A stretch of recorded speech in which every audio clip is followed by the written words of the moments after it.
Chapitre 89. Jésus prend congé de Jonas, que Simon le Zélote pensa franchir. Arrivée de Jésus à Nazareth. Le 27 janvier 1945. À peine une lueur de lumière.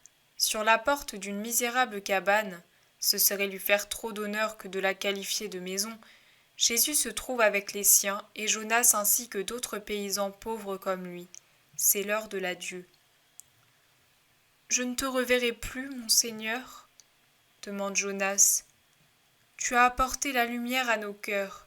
Ta bonté a fait de ces jours une fête qui durera toute la vie. Mais tu as vu comment nous sommes traités. On prend mieux soin des animaux que de nous, et on traite plus humainement les arbres. Ils représentent de l'argent. Nous ne sommes, nous, que des machines à procurer de l'argent. Et on nous exploite jusqu'à ce que nous mourions à bout de force. Mais tes paroles ont été pour nous de véritables caresses d'ailes angéliques. Le pain nous a semblé plus abondant et meilleur parce que tu l'as mangé avec nous. Ce pain qu'il ne donne même pas à ses chiens. Reviens le rompre avec nous, Seigneur. C'est seulement parce que c'est toi que j'ose le dire. Pour tout autre, ce serait l'offenser que de lui offrir un abri et une nourriture que dédaigne le mendiant. Mais toi, mais moi, j'y trouve un parfum et une saveur céleste, parce que foi et amour y règnent. Je reviendrai, Jonas, je reviendrai. Pour ta part, reste à ta place comme un animal lié au brancard. Que ta place soit ton échelle de Jacob, et réellement, les anges vont et viennent entre le ciel et toi, attentifs à recueillir tous tes mérites pour les porter à Dieu. Mais je viendrai vers toi, pour élever ton âme.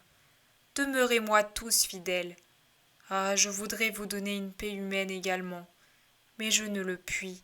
Il me faut vous dire, souffrez encore, et c'est douloureux pour une personne qui aime. Seigneur, si tu nous aimes, il n'est plus de souffrance. Auparavant, nous n'avions personne pour nous aimer.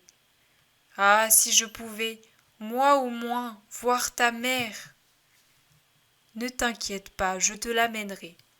Quand la saison sera plus douce, je viendrai avec elle. Ne t'expose pas à des châtiments inhumains par hâte de la voir. Sache l'attendre comme on attend le lever d'une étoile, de la première étoile. Elle t'apparaîtra à l'improviste comme la première étoile du soir, qu'on ne voyait pas et qui soudain scintille dans le ciel. Pense même que dès maintenant, elle répand ses dons d'amour sur toi. Adieu, vous tous. Que ma paix vous protège contre les duretés qui vous angoissent. Adieu, Jonas. Ne pleure pas. Tu as attendu tant d'années avec une foi patiente. Je te promets maintenant une attente qui sera bien courte. Ne pleure pas. Je ne te laisserai pas seule. Ta bonté a essuyé mes larmes d'enfant. Ma bonté ne suffit-elle pas à essuyer les tiennes ? Oui, mais tu pars et moi je reste. Mon ami, Jonas, ne me laisse pas partir accablé par le poids de ne pouvoir te soulager. Je ne pleure pas, Seigneur, mais comment ferais-je pour vivre sans plus te voir, maintenant que je te sais en vie ? Jésus caresse encore le visage défait du vieillard, puis s'éloigne. Mais parvenu la limite de la misérable cour, il ouvre les bras et bénit la campagne. Puis il s'éloigne. « Qu'est-ce que tu as fait ?» demande Simon qui a remarqué ce geste inhabituel. « J'ai imprimé un sceau sur toutes les choses pour que les démons ne puissent, en leur nuisant, nuire à ces malheureux. Je ne pouvais rien de plus. »« Maître, marchons un peu plus vite. Je voudrais te parler discrètement. » Il se détache encore plus du groupe et Simon dit « Je voudrais te dire que Lazare a ordre d'employer l'argent pour venir en aide à tous ceux qui ont recours à lui au nom de Jésus. Ne pourrions-nous pas franchir Jonas ? Cet homme est usé et n'a plus que la joie de te posséder. Donnons-la lui. Quel travail peut-il encore accomplir ici ? Libre, il serait ton disciple dans cette plaine si belle et désolée. Les hommes les plus riches d'Israël possèdent ici des terres excellentes et les exploitent avec une usure cruelle, exigeant de leurs travailleurs 100 pour 1. Je le sais depuis des années. Il te sera difficile de séjourner beaucoup ici. car la secte des pharisiens y règne en maître, et je ne crois pas qu'elle te sera jamais amie. Ces travailleurs opprimés et sans lumière comptent parmi les plus malheureux en Israël. Tu l'as entendu, même pour la Pâque, on ne les laisse pas prier en paix, pendant que leur dur patron se place au premier rang des fidèles, avec de grands gestes et des mises en scène.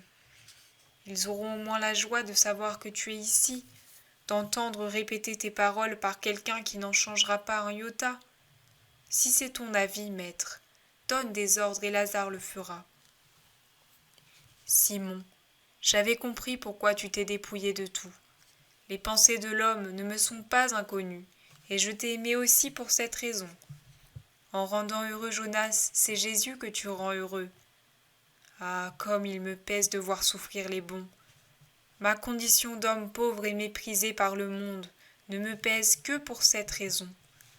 Judas, s'il m'entendait, dirait « Mais n'es-tu pas le Verbe de Dieu ? Ordonne et les pierres deviendront de l'or et du pain pour les malheureux. » Il reprendrait le piège de Satan. Je veux bien rassasier les affamés, mais pas comme Judas le voudrait. Vous êtes encore trop peu formés pour comprendre la profondeur de ce que je dis. Mais je te l'affirme à toi. Si Dieu pourvoyait à tout, il commettrait un vol envers ses amis. Il les priverait de la possibilité de se montrer miséricordieux, donc d'obéir au commandement de l'amour. Mes amis doivent avoir cette marque de Dieu qui leur soit commune avec lui. La sainte miséricorde qui se manifeste en actes et en paroles. Or les malheurs d'autrui fournissent à mes amis la manière de l'exercer. As-tu compris cette pensée ? Elle est profonde. Je la médite et je m'humilie en comprenant combien je suis obtus et combien Dieu est grand, lui qui veut que nous possédions tous ses attributs les plus doux pour nous appeler ses fils. Dieu se dévoile à moi dans ses multiples perfections, par toute la lumière que tu me mets au cœur. De jour en jour, comme un homme qui avance dans un lieu inconnu, je développe la connaissance de cette réalité immense qu'est la perfection qui veut nous appeler ses fils. J'ai l'impression de m'élever comme un aigle ou de plonger comme un poisson dans ces deux immensités infinies que sont le ciel et la mer. Mais j'ai beau faire, je n'en touche jamais les limites. Qui donc est Dieu ? Dieu est la perfection qu'on ne peut atteindre. Dieu est la beauté parfaite. Dieu est la puissance infinie. Dieu est l'essence incompréhensible. Dieu est la bonté insurpassable. Dieu est la compassion indestructible. Dieu est la sagesse incommensurable. Dieu est l'amour devenu Dieu. Il est l'amour. Il est l'amour. Tu dis que plus tu connais Dieu dans sa perfection, plus il te semble t'élever ou plonger dans deux immensités infinies d'azur sans ombre. Mais quand tu comprendras ce qu'est l'amour devenu Dieu, tu ne t'élèveras plus, ne plongeras plus dans l'azur, mais dans un tourbillon éblouissant de flammes, et tu seras aspiré par une béatitude qui sera pour toi mort et vie. Tu auras Dieu en ta totale possession, quand par ta volonté tu seras arrivé à le comprendre et à le mériter. Alors tu seras établi en sa perfection. Ah Seigneur ! Simon est écrasé. Le silence se fait. On a rejoint la route. Jésus s'arrête pour attendre les autres. Quand le groupe est réuni, Lévi s'agenouille. « Je devrais te quitter, maître, mais ton serviteur te fait une prière. Emmène-moi chez ta mère. Celui-ci est orphelin comme moi. Ne me refuse pas ce que tu lui donnes pour que je voie le visage d'une mère. Viens. Tout ce qu'on demande au nom de ma mère, je l'accorde au nom de ma mère. » Jésus est seul. Il marche rapidement au milieu des oliviers, chargés de petites olives déjà bien formées. Le soleil, proche de son crépuscule, darde ses rayons sur les frondaisons des arbres précieux et pacifiques, mais n'arrive à faire filtrer que de rares rayons entre leurs branches serrées. En revanche, la route principale, encaissée entre deux talus, est un ruban poussiéreux d'une clarté aveuglante. Jésus marche en souriant. Il arrive sur un escarpement et sourit encore plus radieusement. Voilà Nazareth, elle paraît trembler sous l'ardeur du soleil. Jésus descend plus vite. Il atteint maintenant la route sans plus se soucier du soleil. Son pas est leste, on dirait qu'il vole avec son manteau, dont il se protège la tête, mais qui se gonfle et se rabat à ses côtés comme derrière lui. Le chemin est désert et silencieux jusqu'aux premières maisons. Ici ou là, on entend venir une voix d'enfant ou de femme de l'intérieur des maisons ou des jardins dont les frondaisons jettent leur ombre jusque sur la route. Jésus profite de ces taches d'ombre pour échapper à l'implacable soleil. Il tourne par une ruelle à demi ombragée. Il s'y trouve des femmes groupées autour de la fraîcheur d'un puits. Elles le saluent presque toutes de leur voix aiguë pour lui souhaiter un heureux retour. Paix à vous toutes, mais faites silence, je veux faire une surprise à ma mère. Sa belle-sœur est partie avec un broc d'eau fraîche, mais elle doit revenir. Elles sont restées sans eau. La source est à sec, où l'eau se perd dans le sol brûlé avant d'arriver à ton jardin. Nous ne savons pas, c'est ce que Marie, femme d'Alphée, disait à l'instant. La voilà qui vient. La mère de Jude et de Jacques arrive, une amphore sur la tête et une autre dans chaque main. Elle ne voit pas Jésus tout de suite et crie. « Ça va plus vite comme ça ! Marie est toute triste parce que ses plantes meurent de soif. Ce sont encore celles de Joseph et de Jésus, et on dirait que cela lui arrache le cœur de les voir se dessécher. » « Mais maintenant qu'elle va me voir, dit Jésus en apparaissant de derrière le groupe. « Oh, mon Jésus béni, je vais lui annoncer. »« Non, j'y vais moi-même, donne-moi les amphores. » « La porte est entrebâillée, Marie est dans le jardin. Oh, comme elle va être heureuse. Elle parlait de toi encore ce matin. Mais venir avec ce soleil, tu transpires. Tu es seule ? » ?»« Non, avec des amis, mais je suis venue en avant pour voir d'abord maman. »« Et Jude ? » ?»« Il est à Capharnaüm. Il y va souvent. » Marie n'ajoute rien, mais elle sourit tout en essuyant de son voile le visage baigné de sueur de Jésus. Les brocs sont prêts. Jésus en charge 2 en équilibre sur ses épaules en se servant de sa ceinture et prend le 3e dans la main. Il marche vite, arrive à la maison, pousse la porte et pénètre dans la petite pièce qui paraît sombre quand on vient du plein soleil. Il soulève doucement le rideau qui ferme la porte sur le jardin et observe. Marie se tient debout près d'un rosier, tournant le dos à la maison, et elle s'apitoie sur la plante assoiffée. Jésus pose le broc par terre et le cuivre résonne en heurtant un caillou. « Déjà ici, Marie ?» dit la mère sans se retourner. « Viens, viens, regarde ce rosier et ces pauvres lys. Ils vont tous mourir si on ne les secourt pas. Apporte aussi des tuteurs pour redresser cette tige qui tombe. » « Je t'apporte tout, maman. » Marie sursaute, se retourne, reste une seconde les yeux écarquillés, puis elle, avec un cri, elle court en tendant les bras vers son fils, qui déjà a ouvert les siens et l'attend avec un sourire plein d'amour. « Oh, mon fils ! Maman chérie !» Leurs effusions sont longues, douces, et Marie est si heureuse qu'elle ne s'aperçoit pas que Jésus est tout moite, et quand elle le remarque, « Pourquoi, mon fils, venir à une heure pareille ? Tu es cramoisi et tu dégoulines de sueur comme une éponge. Viens, viens à l'intérieur que ta maman t'essuie et te rafraîchisse. Je t'apporte tout de suite un habit neuf et des sandales propres. Mais mon fils, pourquoi voyager par ce soleil ? Les plantes meurent de chaleur, et toi, ma fleur, tu es sur les routes. » « Pour arriver plus vite chez toi, maman. »« Oh, mon fils chéri, tu as soif ? » ?»« Oui, bien sûr, je vais te préparer. »« Soif de tes baisers, maman, de tes caresses. Laisse-moi rester ainsi la tête sur ton épaule, comme quand j'étais tout petit. Oh, maman, comme tu me manques. »« Mais dis-moi de venir, mon fils, et je viendrai. Qu'est-ce qui t'a manqué pendant mon absence ? Un plat que tu aimes particulièrement ? Des vêtements frais ? Un lit bien fait ? Ah, dis-moi, ma joie, ce qui t'a manqué. Ta servante, ô mon Seigneur, essaiera d'y pourvoir. Rien d'autre que toi. Jésus, qui est rentré, tenu par la main, par sa mère, s'est assis sur le coffre près du mur. En face se tient Marie, qui l'entoure de ses bras, appuyant la tête contre son cœur et l'embrassant de temps à autre. Puis il la regarde fixement. « Laisse-moi te regarder, que ma vue se remplisse de toi, ma sainte maman. » D'abord le vêtement, il ne faut pas rester ainsi trempé de sueur. Viens. Jésus obéit. Quand il revient avec des vêtements frais, leur doux colloque reprend. Je suis venu avec des disciples et des amis. Je les ai quittés dans le bois de Melka. Ils viendront demain à l'aurore.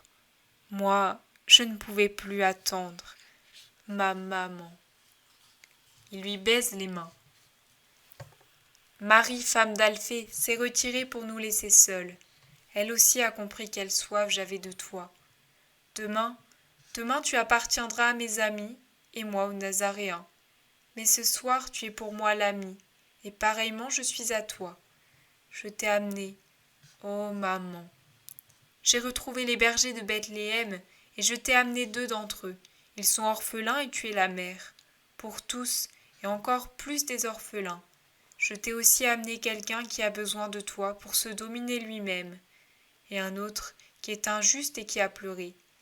Et puis Jean, je t'apporte le souvenir d'Élie, d'Isaac, de Tobie, maintenant Matthias, de Jean et de Siméon. Jonas est le plus malheureux. Je te conduirai à lui, je le lui ai promis. Les autres, il me faut encore les chercher. Samuel et Joseph reposent dans la paix de Dieu. Tu es allé à Bethléem ? Oui, maman. J'y ai amené les disciples que j'avais avec moi, et je t'en ai apporté ces petites fleurs qui ont poussé entre les pierres du seuil. Oh ! Marie prend les tiges séchées et les embrasse. Et Anne ? Elle a péri dans le massacre d'Hérode. La pauvre, elle t'aimait tant. Les habitants de Bethléem ont beaucoup souffert et n'ont pas été justes avec les bergers. Mais ils ont beaucoup souffert. Mais ils s'étaient montrés bons avec toi à l'époque.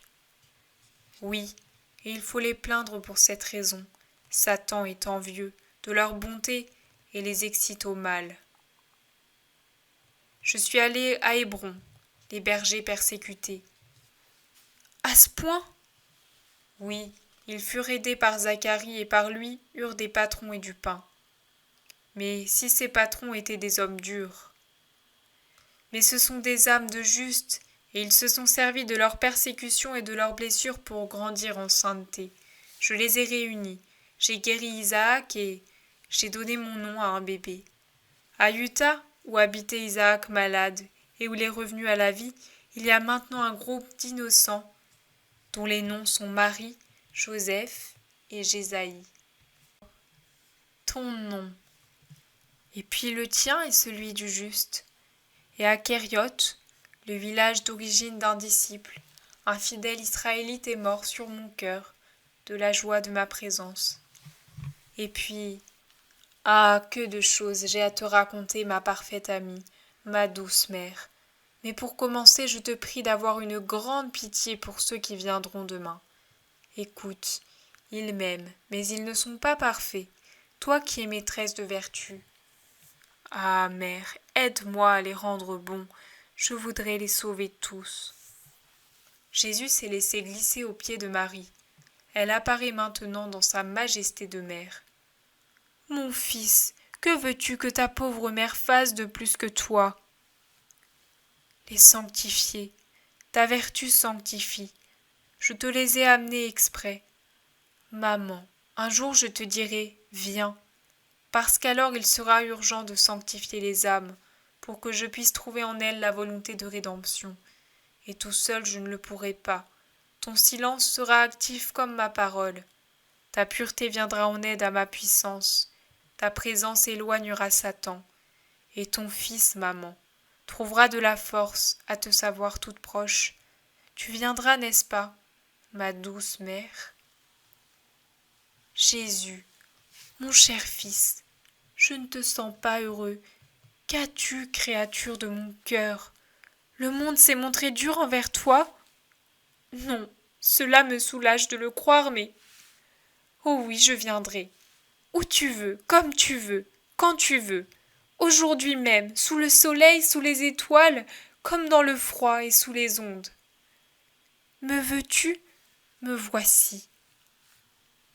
Non, pas maintenant, mais un jour, comme elle est douce la maison, et ta caresse, laisse-moi dormir ainsi la tête sur tes genoux. Je suis si lasse, je suis toujours ton petit enfant. Épuisé, Jésus s'endort réellement, assis sur la natte, la tête sur le sein de sa mère qui, toute heureuse, lui caresse les cheveux.